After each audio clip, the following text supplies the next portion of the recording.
In this lesson, I want to do a quick run through on something called subsurface scattering.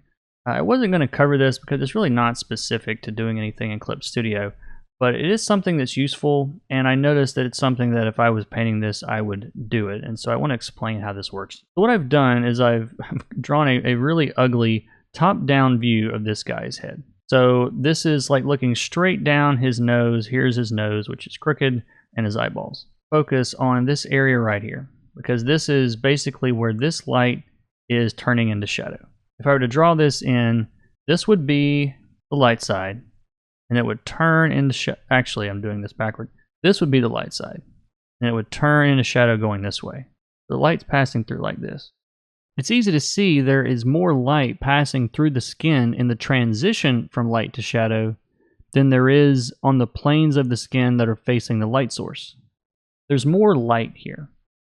So what happens is the skin is absorbing this light, and it's bouncing around the red blood cells in the skin, and it's getting warmer and warmer and warmer in this area as that light turns into shadow. Not so much here, not so much there, but right in that transition. When you have skin that is transitioning from light to shadow, the skin tends to get a little bit redder and a little bit warmer and a little more saturated right through that transition. So what I'm going to do for this, I've got kind of a trick for this. I'm going to make a new layer. I'm going to set the mode to overlay. And we can relabel this as SSC, subsurface scattering. I'm going to color pick this kind of mid-tone that's in between the light and the shadow. I'm going to make it a little bit more saturated, a little bit redder.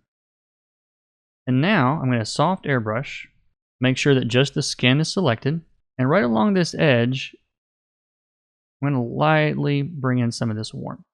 See how much difference that makes almost immediately? It really starts to make the skin look a little bit more alive. Now the reason that I do this in overlay mode is because overlay mode doesn't really affect highlights very much, doesn't affect the shadow side quite so much. It really just is really great for midtones. Now you would also see this in areas like in the nose through here, especially the tip of the nose. It catches a lot of this.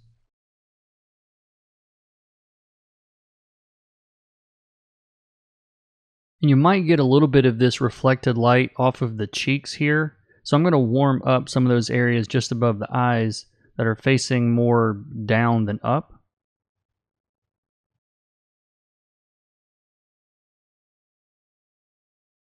I'll also warm up the lip here a little bit.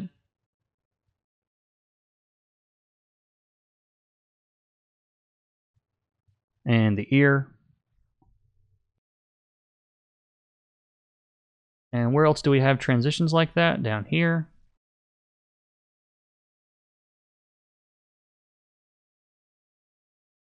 It's very, very subtle.